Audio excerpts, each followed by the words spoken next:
8 en punto de la mañana, amigos, muy buenos días. Estamos jueves 15 de diciembre de 2022. Empezamos este espacio informativo de la comunidad sobrevolando Guayaquil. Lo hacemos desde el sur de la ciudad, avenida 25 de Julio. Fluye el tráfico vehicular sin ningún tipo de problema.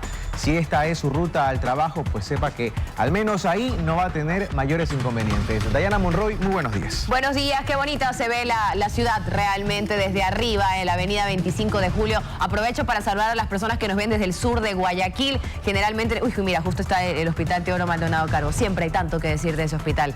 Y bueno, me distraigo un poco con el hospital y con nuestras realidades hospitalarias, pero aquí comenzamos inmediatamente, cuando son las 8:01. Nosotros queremos comenzar contándoles que los casos de COVID-19 y de otras enfermedades respiratorias aumentan entre los ciudadanos. Vamos a enlazarnos de inmediato con nuestra compañera Vanessa Robles, quien está en el Hospital Bicentenario y nos cuenta cuál es la realidad en ese punto. Vanessa, muy buenos días, te escuchamos, adelante. ¿Cómo estás, Carlos, Dayana, amigos televidentes? En efecto, ya son 1.720 los casos de COVID en una semana, de acuerdo al último informe epidemiológico. Y si lo comparamos con hace 4 semanas, en la 45, pues se registraban 320. Entonces, si es un aumento, hay que prestarle atención y asunto. Acá me acompaña el doctor Carlos Salvador, porque un dato que llamó la atención en este informe es que 5 personas fallecieron en una semana. Pero estas 5 personas tenían algo en común, doctor. ¿Tenían enfermedades además del COVID? Buenos días, estamos en vivo. Sí, buenos días. Efectivamente, en el informe epidemiológico número 49 reportamos 1.720 casos. La semana pasada reportábamos 1.800. O sea, existe una estabilidad respecto al incremento de casos. Pero lo que llama la atención es ese indicador de la mortalidad. Efectivamente, se reportaron 5 casos, 3 de ellos que no tenían el esquema completo de vacunación y 2 no presentaban vacunas. Dentro de ellos pues había lamentablemente una niña menor de 1 año pues y no cumple con los requisitos para vacunarse. ¿Los 5 fallecidos tenían otra enfermedad además de COVID, alguna enfermedad preexistente? Claro, o sea, estas muertes no son por COVID, sino son con COVID. Hay muchas personas que pueden venir a un hospital porque tienen algún problema de infarto, accidente de tránsito, se le realiza la prueba por protocolo, pues, y salieron positivos para COVID. Entonces, eso hay que aclararlo. Ok, o sea, ¿tenían alguna otra patología además de COVID? Exactamente, tenían enfermedades preexistentes. Bueno, pues, malformaciones congénitas, el caso de un caso, había también personas que tenían problemas de corazón, problemas renales. El de la niña no tenemos la causa exacta porque no es dentro de nuestros hospitales y lo que recabamos fue el informe en el cementerio. Bien, en todo caso, las recomendaciones, doctor, son las mismas, sobre todo, no solo por COVID, sino las demás enfermedades respiratorias propias de la fecha, diciembre y febrero. Son como los meses donde hay repunte en estos contagios, ¿no? Importante lo que usted dice, ahora no solamente hay COVID, hay influenza, virus sincitial respiratorio, sobre todo está atacando a los niños. La recomendación más grande es el autocuidado, porque más que le digan las autoridades, las personas deben usar la mascarilla y sobre todo deben seguir vacunándose, completar los esquemas que el Ministerio de Salud Pública los tiene determinados. Bien, doctor, eso que decía usted, importante la vacunación porque esto protege, no les bloquea de no contagiarse, pero sí reduce el impacto de esta enfermedad, ¿no? Claro, la vacuna no exime que te contagies, pero sí disminuye las complicaciones y sobre todo la mortalidad. Bien, gracias, doctor. Entonces, ahí estaban las declaraciones del doctor Carlos Salvador. Y bien decía el doctor, no solo COVID, que si bien es cierto son 1.720 casos, sino otras enfermedades respiratorias, influenza, virus sincitial respiratorio, rinovirus, adenovirus y la gripe común como parte de estas enfermedades. Me dicen que en estudios hay alguna pregunta, doctor. Por favor, véngase para acá, que tenemos algún cuestionamiento. Dayana o Carlos, los escuchamos. Sí, Vanessa, muy buenos días. Aprovechando que el doctor Salvador está ahí al lado tuyo, quisiéramos consultarle cuándo se vuelve a reunir el Comité de Operaciones de Emergencia Cantonal. Si existe la posibilidad de, frente a este panorama que estamos registrando, que estamos viviendo, se tomen algunas decisiones de cara a las festividades de Navidad y fin de año, doctor. ¿Cuándo se vuelve a reunir el COE cantonal para tomar decisiones en distintas festividades de Navidad y fin de año? Sí, nosotros como COE cantonal, la Mesa Técnica de Salud, es permanente las reuniones, nosotros damos las recomendaciones. En este caso nos hemos mantenido con que el uso de mascarillas en lugares cerrados y en lugares que son abiertos pero que hay multitud deben seguir usándolo. Nos hemos mantenido con eso, las reuniones son permanentes. Okay, ¿cuándo es la próxima? Estamos constantemente sesionando, todos los días sesionamos y termometramos la ciudad. Ok, pero van a haber de pronto puntualizaciones específicas por Navidad y fin de año, ¿no? Las van a emitir en los próximos días. Exactamente, todo esto nosotros damos la recomendación pues y la gestión de riesgo es el que determina pues si se dan o no las medidas. Ok, listo. Ahí está entonces, Carlos. Dayana, ¿de pronto tienen alguna otra pregunta? Sí, Vanessa, nada más lo siguiente. Si en este momento, dentro de los casos que están analizando, la mayor cantidad son influenza o las otras patologías o COVID. Dayana, por favor, repítenos la pregunta. Le repito, doctor. Doctor, si dentro del análisis que ustedes están realizando y los resultados, la mayor cantidad de casos son influenza o las otras patologías o COVID. Ya hace 2 semanas nosotros hablábamos que 1 de cada 2 casos eran COVID, ahora ha incrementado los casos de influenza de acuerdo a lo que nos indican los laboratorios y también existe una particularidad, sobre todo en los niños, que existe la sobreinfección. A veces hay casos que tienen influenza y se le suma el COVID o también el sincitial respiratorio. Bien. Perdón, de eso, ¿cuál es el más propicio en los niños, por ejemplo? Sí, perdón Vanessa y perdón doctor. Perdón que insista con la pregunta que hacía Carlos. Lo que pasa es que sí, la gente se está preparando para Navidad, para fin de año y sería bueno que el doctor lo deje un poquito más claro. Frente a la realidad actual, ¿ustedes podrían endurecer las medidas? ¿O por lo que está pasando en el sistema hospitalario que no está colapsado, probablemente no? A ver, lo que estamos viendo nosotros es un aumento de casos. Existió esta novedad de que hay pacientes pues, que fallecieron, pacientes que se complicaron, pero por ahora vamos a mantener la recomendación del uso de la mascarilla y seguir apoyando, si es que así bien lo considere el Ministerio de Salud Pública, con la vacunación. Endurecer más medidas, al momento no.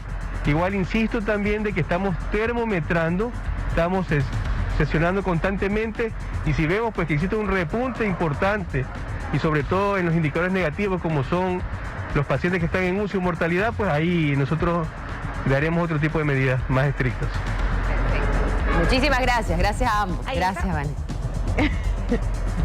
Bien, gracias Vanessa por la información, gracias doctor Carlos Salvador. Es la información en los exteriores del Hospital Bicentenario. Hay preocupación por un repunte de casos de COVID-19 y de otras enfermedades respiratorias.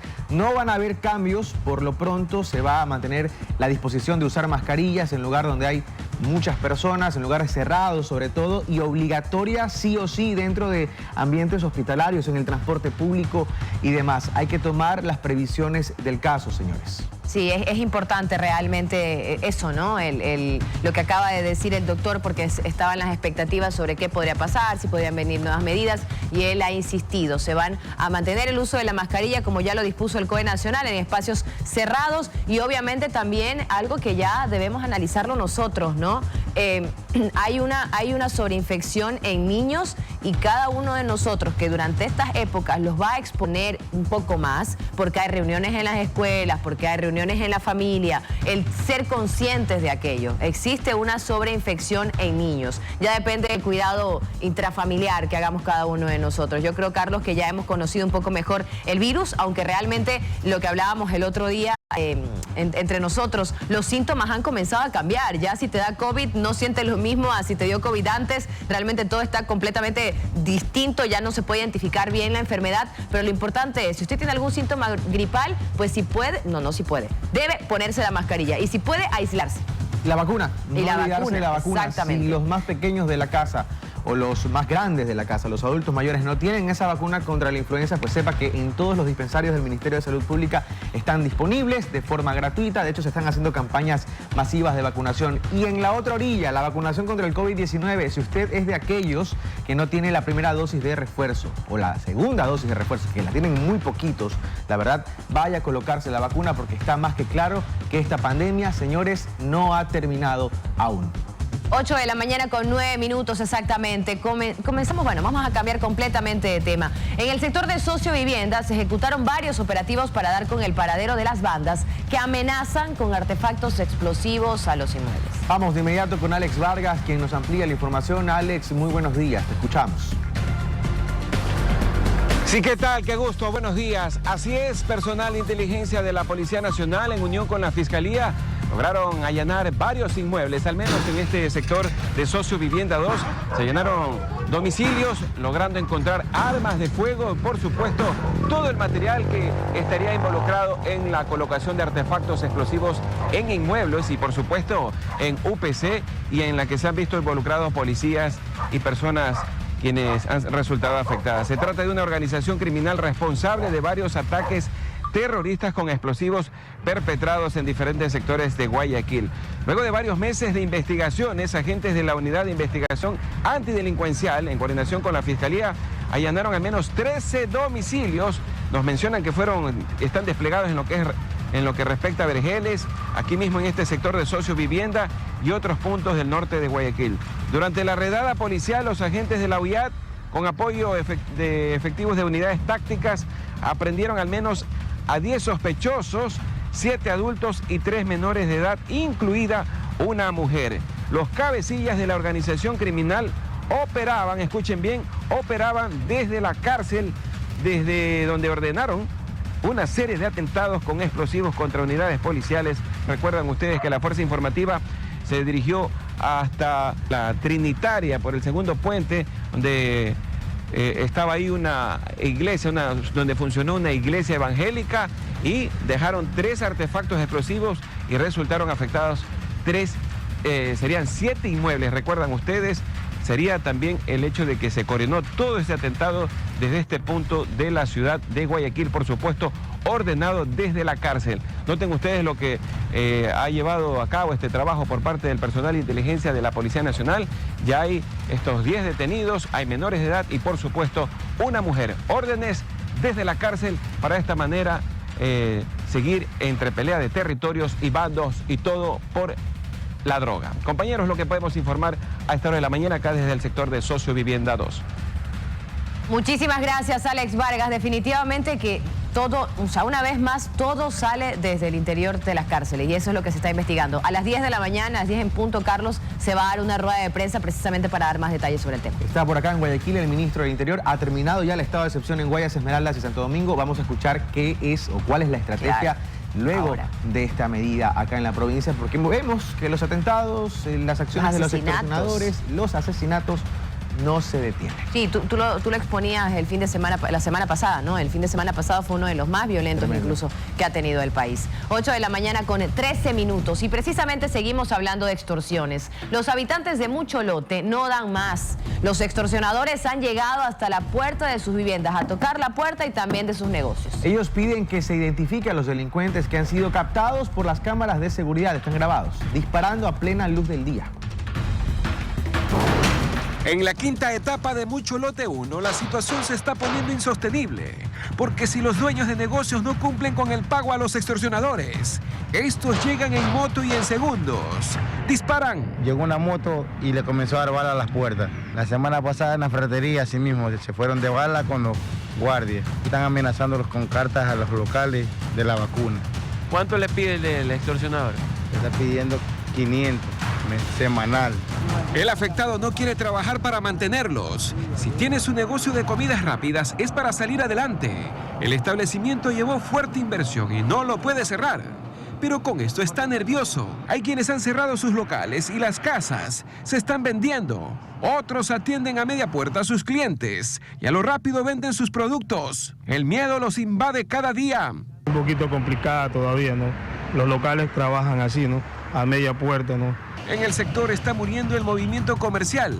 Son pocos los locales que abren, otros son entregados a los dueños de casa. Nosotros le alquilamos al local, al señor de la pizza, entonces no sabemos, no hemos conversado con él. Afecta la economía, incluso nosotros los que también arrendamos los locales. La ciudadanía pide ayuda al personal de inteligencia de la policía. Estos videos pueden servir para capturar a los extorsionadores de la zona. Increíble, con total impunidad, ¿no? Vienes, estacionas tu motocicleta y disparas simplemente en la puerta que quieras para intimidar a todos. Tiene que empezarse una cacería sin tregua contra los extorsionadores, señores, que tienen en vilo a los ciudadanos, que no permiten que la economía se reactiva como se espera. Hoy hay varios negocios que dicen, yo ya no puedo más, cierro y me voy realmente a hacer otra cosa porque es imposible trabajar. Mira, Carlos, así estamos en Guayaquil, en Esmeraldas. En Esmeraldas las cosas se multiplican por 4 y es realmente terrible, porque sí hemos escuchado que la UNACE ha retenido y ha desarticulado algunas bandas, pero no vamos como que al foco del tema, ¿no? Porque hay sectores que ya están tomados, simplemente están tomados por estas bandas criminales. Y ya no estamos hablando solamente de sectores aislados del centro de la ciudad de Guayaquil, sino que ya estamos hablando de incluso sectores del norte, del centro de la ciudad, que son constantemente extorsionados. No importa en qué parte de la ciudad se ubique. Tiene que poner un alto. Otro tema, se investiga el asesinato de un hombre a bordo de un bus en la vía San Borondón. La víctima mortal se resistió a un asalto. Vanessa Robles informa que la unidad de transporte sí cuenta con cámaras, pero estos dispositivos no estaban funcionando. Aún hay consternación tras el asesinato de Francisco Mora, de 45 años, un pasajero de la cooperativa Pascuales, línea 67, que recibió varios tiros de 2 delincuentes que se subieron a robar cerca de las 6 de la mañana justo en la entrada de Pascuales. Subieron al bus y empezaron a amedrentar a los pasajeros. Un pasajero pone resistencia al robo y proceden a dispararlo. Son 2 disparos por el abdomen. Pese a que dentro de la unidad de transporte hay cámaras, no funcionan. El compañero de asiento del ahora fallecido también fue herido en su pierna. Yo no se lo quería dar, pero me corrió en la pierna. ¿Y ahí se lo diste? Ahí se lo di porque más me toca. ¿Y los 2 estaban armados? Sí, los 2 tenían armas. El chofer del bus trató de auxiliar a la víctima y decidió llevarlo hasta la estación de bomberos del kilómetro 10 de la vía San Borondón, pero en la unidad de La Puntilla solo se confirmó su muerte. Le trasladaron hasta La Aurora para que una casa asistencial le dé los primeros auxilios. En este punto no le colaboraron, el motivo por el cual avanzan acá hasta el sector acá, donde los bomberos, donde aquí les tratan de prestar los primeros auxilios, pero ya confirman el deceso de la persona. Los familiares relataron que su allegado tomaba el mismo bus todas las mañanas para ir a su trabajo en La Aurora. Él trabajaba de construcción, ya tenía como 4 meses y él sí cargaba dinero en el canguro, porque él siempre me cargaba un canguro y una maleta. ¿Dispararon y le dieron golpes en la cabeza? Sí, exacto, eso es lo que me están diciendo allá los señores de la policía. Agentes de criminalística encontraron 4 indicios balísticos. Tras las pericias, el cadáver fue retirado del bus y llevado al Laboratorio de Ciencias Forenses de Guayaquil. Y sicarios asesinaron a una persona que se encontraba en una cancha de ecuaboli. Esto ocurrió en Lago Agrio, en la provincia de Sucumbíos. Los sujetos llegaron al lugar y le propinaron disparos a la víctima, quien murió de inmediato. Ahí están las imágenes del momento en el que ocurrió este asesinato. Sí, o sea, es realmente terrible, ¿no? Porque el entorno, o sea, es un entorno donde están realizando actividad física, un entorno que se supone que debe ser seguro, ¿no? Sano, completamente sano. Pero ¿de quién estamos hablando? Se trata de un hombre que sería el asesor del prefecto de esa provincia y que se encontraba con varios amigos en el lugar al momento del asesinato. Esto obviamente levantó todo tipo de asombro de las personas que estaban a su alrededor y temor también, terror, porque como decía, una cancha deportiva usualmente se la relaciona al deporte, ¿no? A lo que es, a lo sano, al esparcimiento. Y ya no, ya nuevamente, como decimos, se convierte en una escena del crimen, ¿no? Lamentable. Sí, y es realmente lamentable porque son nuestros espacios públicos. Sí, que hay poquitos, ¿ah? Tampoco es que hay muchos. Y yo estoy seguro que estas personas se la van a pensar 2 y 3 veces para organizar un nuevo encuentro deportivo, para volver a ese lugar que, como bien has dicho, se ha convertido ya en la escena de un crimen. Ocurrió en Lago Agrio, provincia de Sucumbíos, en el oriente ecuatoriano. Estamos de regreso, amigos, y vamos con un tema de seguimiento. Fue la fiscal Ana Victoria Luzuriaga Ruilova quien no solicitó prisión preventiva para Giovanni Roditi, el hombre que provocó un choque múltiple en el que murió una persona y otras resultaron heridas en la vía Salinas, Guayaquil. Pese a que Roditi aparece en un video en aparente estado etílico, en la audiencia de formulación de cargos, nunca se tomó en cuenta el resultado de la prueba de alcoholemia porque simplemente no llegó a tiempo. Otras circunstancias también que llaman la atención es que la fiscal a cargo, Ana Victoria Luzuriaga Ruilova, solicitó la audiencia 1 hora antes de que termine la flagrancia, es decir, cerca de que Roditi recupere su libertad. Como la detención se hizo bajo procedimiento directo, la Fiscalía tiene solo 20 días para encontrar todos los elementos que permitan juzgar a este señor. Y aquí lo que conversaba ayer, antes de ayer, cuando estábamos haciendo el seguimiento sobre este caso con algunos penalistas, y me decían aquí otro riesgo. Como son solo 20 días, esperemos que la fiscal a cargo tenga el tiempo suficiente o le lleguen todos los elementos suficientes para procesarlo. ¿A qué me refiero? Todos estamos viendo el video, ¿no? Donde va en exceso de velocidad, el video donde aparece con las botellas, todos estamos viendo eso. Pero eso tiene que pasar por una cadena de custodia, tiene que ir hasta criminalística, tiene que ser procesado y luego llegar hasta la fiscal. Aparte de eso, la prueba de alcoholemia no llega a tiempo, porque ya dijimos ayer, él se niega a hacer la prueba inmediata, la que tienes que soplar y te da los resultados inmediatamente, le hacen la de sangre. Si esa prueba nuevamente no llega a tiempo porque se entorpece algo, pues va a ser complicado que sea tomado en cuenta para su juzgamiento. O sea, realmente es triste, pero dentro de la realidad procesal, como me decían algunos abogados, eso suele ocurrir, que se demore muchísimo y que hayan algunos elementos que para nosotros son obvios, para usted, para mí, para todos son obvios, pero que no sean tomados en cuenta en la audiencia. Mientras tanto, Giovanni Roditi es investigado mientras está en libertad y tiene medidas alternativas, no puede salir del país y debe presentarse con un periódico.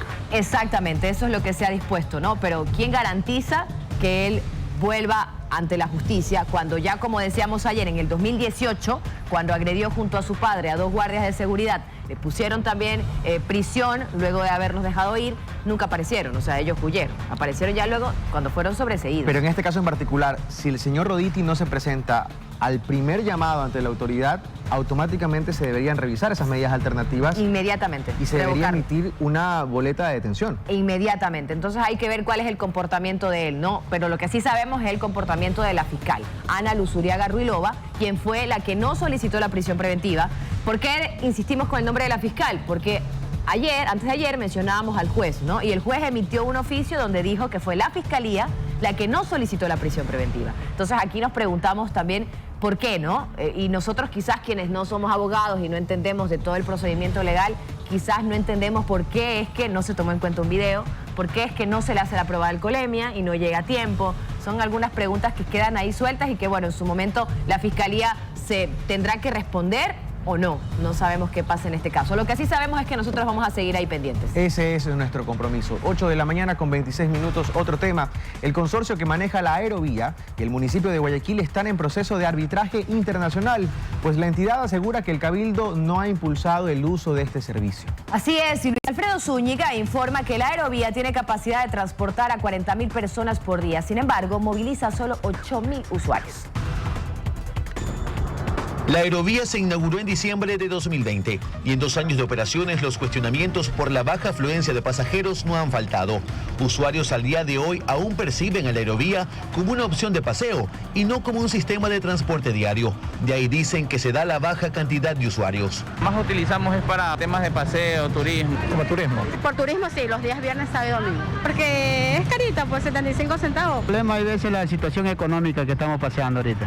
Pese a estas impresiones, desde la aerovía tienen una percepción distinta.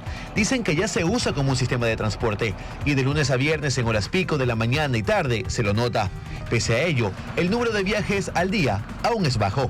La aerovía tiene capacidad de movilizar 40.000 usuarios a diario. Pese a ello, al día de hoy, solo se mueven 8.000 y esta cifra es menor a la del 2021, en la que llegaba a 10.000. ¿Por qué? Se lo utiliza menos el fin de semana, esa es la respuesta. No se diseñó la aerovía con una capacidad de transporte de 40.000 personas al día para que las 40.000 personas al día comiencen a venir de golpe. Por eso el contrato dura 28 años y en 28 años pues se espera que el sistema sea explotado a su máxima capacidad.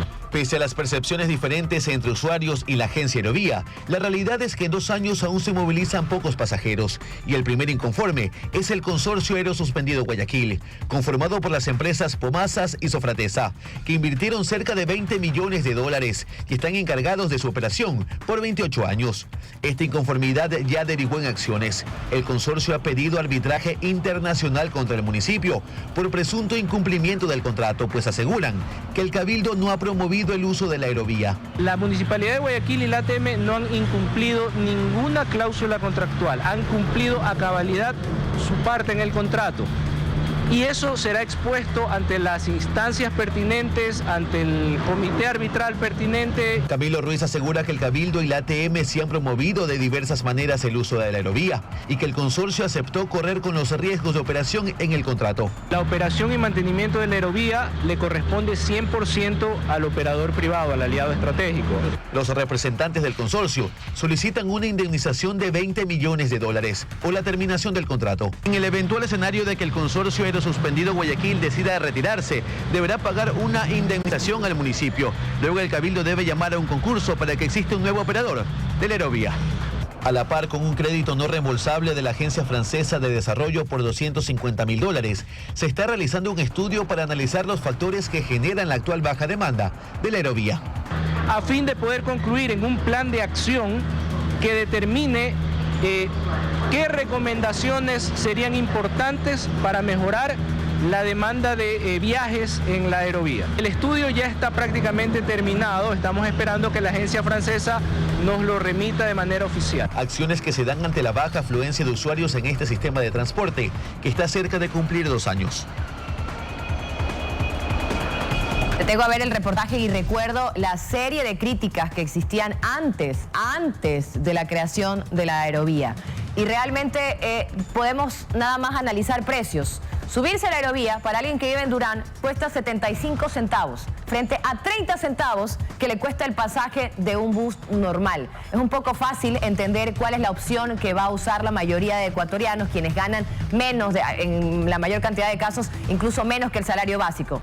75 frente a 30 centavos, pues probablemente me movilizo en 30 centavos, aunque me demore un poquito más.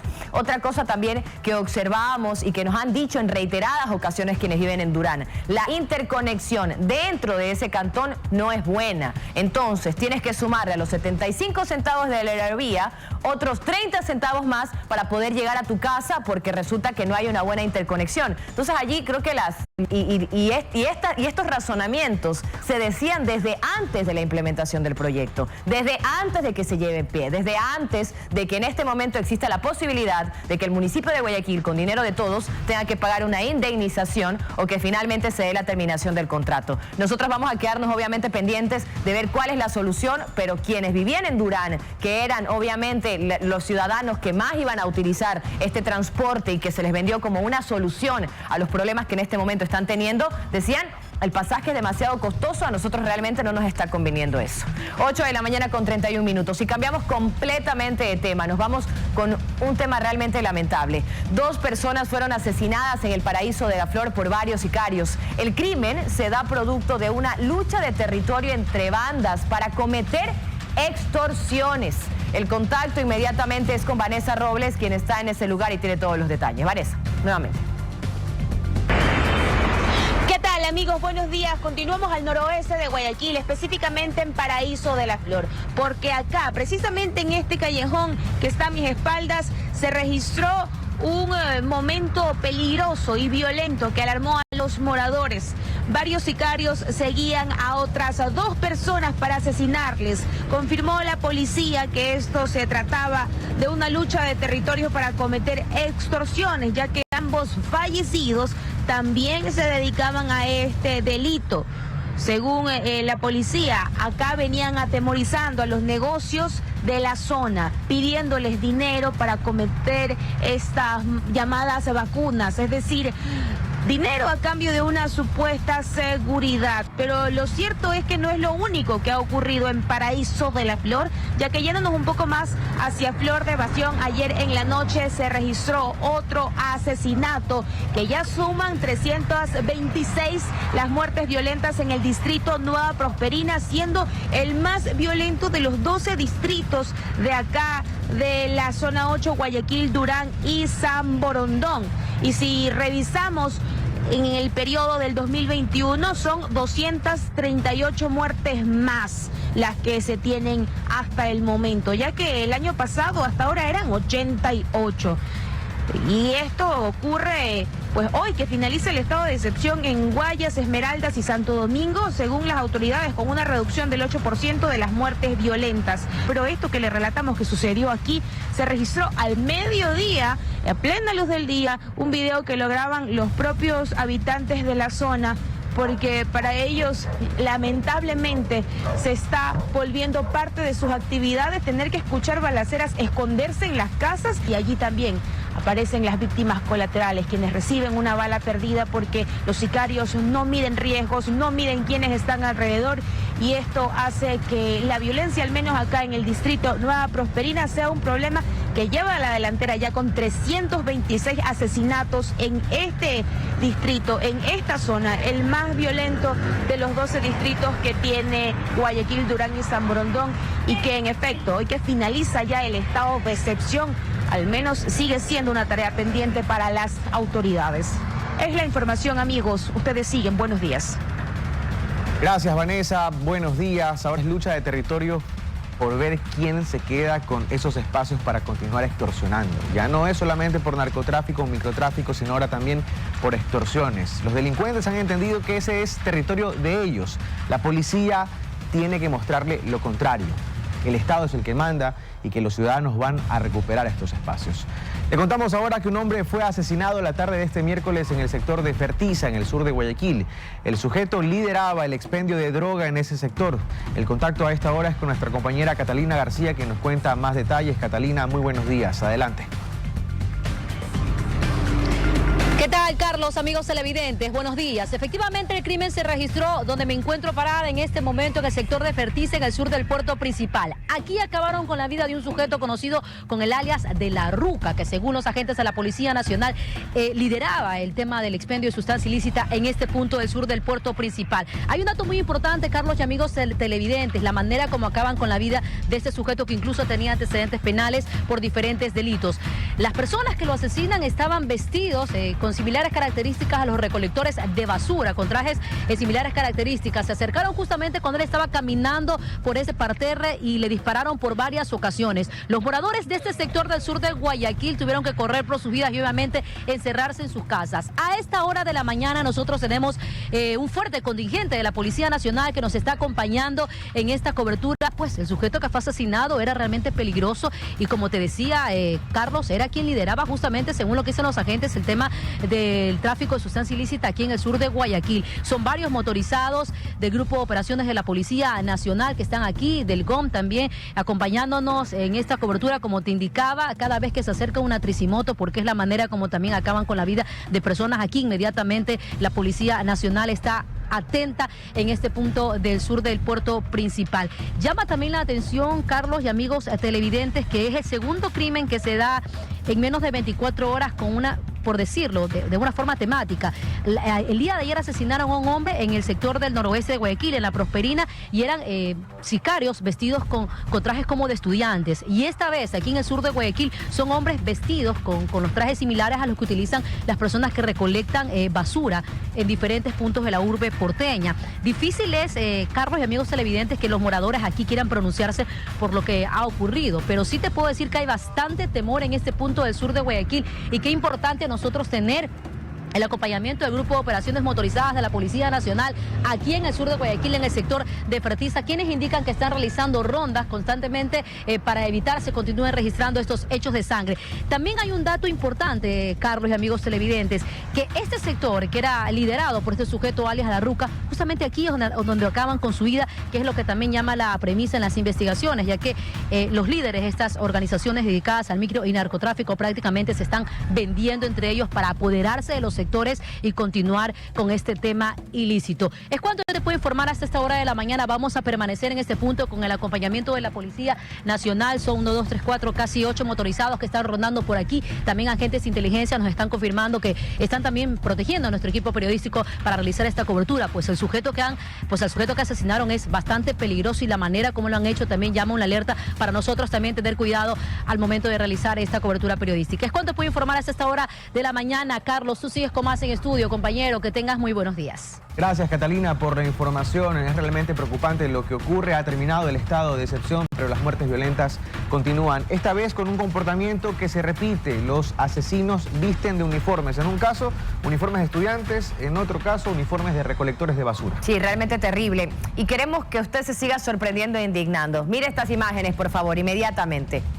Necesitamos que observe cómo varios delincuentes que se movilizaban en un vehículo, se iban ahí a asaltar, asaltar a policías en el patrullero. No. Exactamente como usted lo ve. Se bajan todos con fusiles, eso sí. Son al menos 4. Me imagino que uno se debe haber quedado conduciendo, así que han de ser 5. Miren cómo someten ellos a los policías. Esto ocurrió una vez más en el cantón El Triunfo, en la provincia del Guayas. Siempre hemos dicho, mucha atención con ese cantón. Miren cómo dejan al policía. En serio, o sea, cómo lo dejan, le quitan todo. El chaleco antibalas, inclusive. Se le llevan su arma de dotación y los dejan ahí en el piso. Es realmente impresionante y yo creo que este video es el claro ejemplo o lo que materializa el discurso de la policía cuando dice esta es una guerra desigual. Sí. Ellos tienen armas largas, ellos están siempre en más número, ellos pueden someter a los policías, sobre todo los que patrullan el eje comunitario. Y lo estamos viendo. No es un discurso, simplemente es una realidad. Así está nuestra policía, y ellos así nos atacan a los delincuentes. Ellos tienen la obligación de cuidarnos. Me imagino la presión también que deben tener quienes son agentes de policía. Hay mucho respeto para ellos. Pero realmente el observar estas imágenes nos dejan a nosotros llenos de terror. Y el observar a ese policía que representa a la fuerza pública, que representa a quien tiene que proteger a la sociedad, siendo rodeado y en el piso, nos deja a nosotros inmediatamente en la misma condición, completamente desarmados y en el piso. Y tú decías algo muy importante, Carlos. De hecho, cuando ocurrieron los atentados aquí en los UPC y fueron atacados policías, se dio la disposición de que ya no anden solo 1 o 2 policías, sino que anden en grupo. Pero lo cierto es que ellos son mayoría. Se han encargado de captar jovencitos y de tener armas largas, fusiles, metralletas, que ya en este momento superan rápidamente a la policía. Y esa es la realidad con la que tenemos que vivir. A mí realmente me duele mucho observar estas imágenes, Carlos, porque el observar al policía bajando las manos, porque tiene que hacerlo, no es eso su vida, siento que nos deja a nosotros también así. ¿Qué sentido tiene esto, más allá de enviar un mensaje? Porque estos delincuentes no necesitan ese chaleco, no necesitan esa arma de dotación. Yo creo que aquí el mensaje es claro, es no los matamos porque no quisimos. Entonces estamos igual que a inicios de noviembre cuando empezaron a disparar a las UPC y a matar a los uniformados, luego del estado de excepción. Sí. Ahí queremos ver qué responde el ministro del Interior, Juan Zapata, frente a esta realidad que no termina, señor. Y tú has dicho, Carlos, hoy el ministro va a estar aquí, así que hoy le vamos a hacer algunas preguntas, porque estamos a la espera también de los chalecos antibalas, uno menos, del resto está por caducar. No lo dijo cualquier persona, lo dijo quien hoy es comandante general de la Policía Nacional. Él dijo, los chalecos están por caducar. Casi 9 meses y todavía no llega nada, Carlos. Y bueno, cambiamos de tema, les contamos que para entrar a una casa de una persona catarí es obligatorio sacarse los zapatos. Ale Boada está justamente en la casa de un ciudadano catarí para mostrarnos y contarnos sobre su cultura y ver qué nomás se necesita, ¿no? Para poder entrar a una vivienda de ellos. Ale, muy buenos días. Buenas tardes allá, te escuchamos. Salam aleikum, Isaac. Estamos emocionados gracias a nuestro amigo Mohamed que nos abrió las puertas de su hogar. He's asking why we are without our shoes. Because here we have a carpet, and always when we enter the house, if there is a carpet, we don't have to wear shoes. But if there is, ceramic or whatever, no need. If there is no carpet, no need shoes. Okay. Explica que te retiras los zapatos precisamente porque hay unas alfombras y todo tiene que estar impecable para recibir a las visitas. Por eso nos sacamos nuestros zapatos. Si solamente estuviera la cerámica no hay ningún problema. Puedes estar con zapatos. I'm gonna sit y les voy a mostrar cómo te reciben aquí en Qatar. Tú te sientas en estas salas, que por cierto, esta es solo para hombres, pero Mohamed tiene esta casa hospitalaria que recibe a cientos de miles de turistas aquí en Qatar para hacerles vivir una experiencia catarí. Y como ven, él es un súper anfitrión. Está preparándonos un café árabe, que por cierto es un café especial. Ya van a ver ustedes el color. No es como nuestro café tradicional que estamos nosotros acostumbrados, y lo sirve de esta manera. Es un ritual. Yeah, this is the Arabian coffee. The first one we give the guest is the Arabian coffee. Before everything. And if there is no coffee, it's not good. Y por cierto, yo estoy vestida con un jabab y una Sheila, que es de su esposa, no por obligación, sino porque Mohamed me pidió que quería mostrarle al Ecuador entero cómo luce una mujer catarí. Yo me siento súper honrada y agradecida de lucir este traje con mucho cariño y respeto, obviamente. Miren el color del café, es totalmente amarillo porque el café viene con azafrán, entonces el color es totalmente distinto al que nosotros estamos acostumbrados y se lo acompaña siempre con dátiles. Otro dato curioso, que siempre tienes que recibir el café con la mano derecha. El saludo con la mano derecha. La izquierda únicamente se utiliza para el baño. I'm going to tell about the hands, the right and the left one. Always the right. Ahí me dice derecha, always. Derecha. Eso, por la derecha. Ahí vamos a probar el cafecito. Te lo tomas completo. Tiene un sabor un poco amargo y cuando ya no quieres más, solo mueves la manito así y él sabe que yo ya no quiero más café. Thank you, Mohamed, You're my welcome. friend. And now we give you the golden tea. Y ahora me va a preparar el té dorado y además vamos ya, we have to say goodbye to Ecuador, pero miren, esta es la casa de un catarí aquí tiene los perfumes tradicionales, las esencias, porque toda la casa tiene que estar impecable, tiene que oler rico y es otra parte importante. Estas esencias pueden llegar a costar hasta $3,000. Imagínense, Mohamed, from Ecuador, this is for you. Yes. We love you to come to Ecuador to visit. Le estoy invitando a que venga a Ecuador. And I know all the Ecuadorians can come to your home. I want to invite all Ecuador to come to visit me in my house. And welcome to visit Qatar, and I'm happy to see you here, and thank you for this Ecuador. Sí se puede. ¿Ah? Sí se puede. Sí se puede. Y nos estamos despidiendo con esta increíble catarí muy hospitalario que nos abrió las puertas de su hogar para mostrarnos un poquito más de su cultura. Chao. Chao.